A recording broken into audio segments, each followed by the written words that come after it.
پاکستان میں تھیلیسیمیا کی سنگین صورتحال سے آگاہی اور درپیش مسائل کے حل کے حوالے سے عمیر ثنا فاؤنڈیشن کراچی میں پریس کانفرنس اور صحافیوں کے ساتھ گروپ سیشن کا اہتمام کیا گیا۔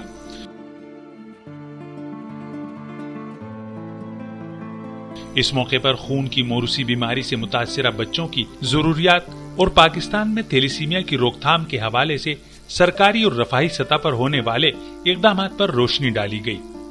ماہر امراض خون اور صدر عمیر ثنا فاؤنڈیشن ڈاکٹر ثاقب انصاری نے مختلف پہلوؤں پر روشنی ڈالی اور صحافیوں کے سوالات کے جوابات دیے۔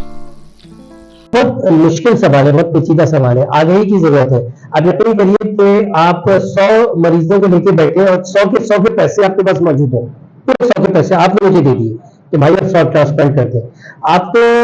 10 مریض بھی اس قابل نہیں ملتے جن کا ٹرانسپلانٹ ہو پاتا ہے، کیونکہ ہیپیٹائٹس بی کسی کو ہے، کسی کو ہیپیٹائٹس سی ہے، کسی کا جگر بڑا ہے، کسی کی تلی بڑی ہے، کسی کی عمر بڑی ہو گئی ہے، کسی میں فولاد بڑا ہو گیا، کسی میں ہارٹ فیلئر ہو گیا۔ تو زمین حقائق پہ آگے ٹیکنیکلی اگر بات کریں نا، پھر کسی کو اچھے نہیں مل رہا، کسی کا بھائی بہن نہیں ہے، دو بھائی بہنوں سے اچھے میچ نہیں ہے، سرکار کہے کہ جتنے بھی آتے ہیں سب کا کر دو، تب بھی 90% پیشنٹ جو ہے وہ ٹرانسپلانٹ تک نہیں پہنچ سکتے۔ بہت سی بلڈ ڈیزیز سے ہم لوگ فیملی میں بھی نبض آزمائے ہیں اور ہم ان کے مسائل دیکھ رہے ہیں کہ ٹرانسپلانٹ تک پہنچنا اور ٹرانسپلانٹ کرانا ایک مشکل کام ہے، خالی فائنینشیل ایشو نہیں ہے۔ آپ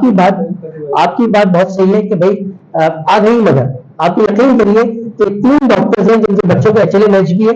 جو بہت کی نیٹ 3 بچے ان کا ٹرانسپلانٹ ہونا چاہیے وہ نہیں کرا رہے۔ ہم یہ کہیں گے پاکستان میں ہیپیٹائٹس سی 4% پریویلنس ہے، تو شاید کوئی ہیپیٹائٹس کی آرگنائزیشن جس نے اس پہ ریسرچ کی ہم سے ہمارے ڈیٹا کو چیلنج کرے، تو چیلنج اس لیے کرے گی کہ ہمارے ڈیٹا میں بائسنس ہے۔ We are going towards the professional organisations, corporate offices, جہاں پہ ویسے بھی ان کا ہیلتھ اسکریننگ ہو رہا ہوتا ہے اور پیشنٹ ٹریٹ ہو رہے تھے، اور یونیورسٹیز میں بھی اب ہیپیٹائٹس بی سی ان کے ٹیسٹ ہو رہے ہوتے ہیں ایڈمیشن سے پہلے۔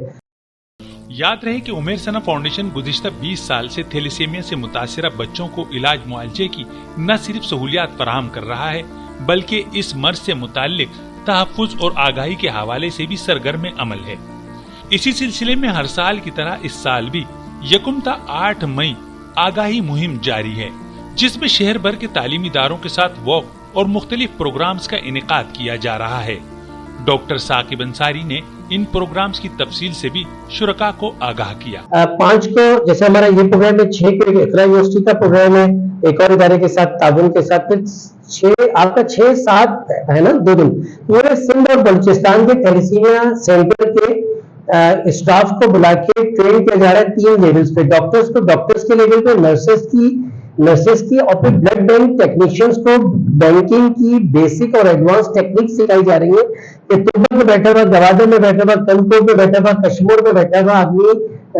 بدین میں بیٹھا ہوا، نوابشاہ میں اچھے طریقے سے بلڈ کو کراس میچ کر کے انفیکشن کو کنٹرول کر کے بچے کو کیسے لگائے۔ اس موقع پر CEO عمیر ثنا فاؤنڈیشن ڈاکٹر راحت حسین، میڈیا کوآرڈینیٹر نذیر الحسن اور مختلف میڈیا نمائندگان بھی موجود تھے۔